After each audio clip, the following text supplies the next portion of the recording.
ajya kuvuma uye na Yesu ubwira ko afite amazi y'ubugingo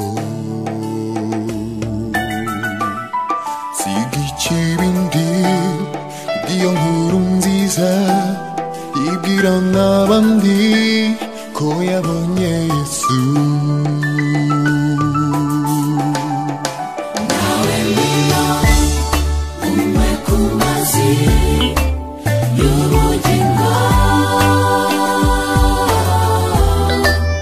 ushira inyota burundu ubeho neza Yesu niwe soko y'amazi amara inyota nizere ubone ubugingo buhoraho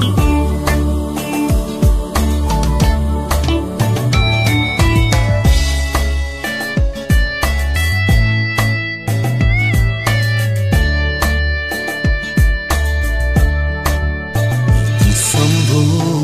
ku musaraba hamwe na Yesu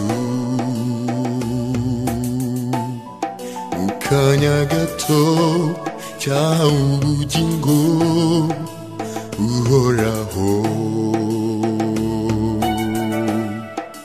nawe nshuti musange wizeye winywere ku isoko y'ubugingo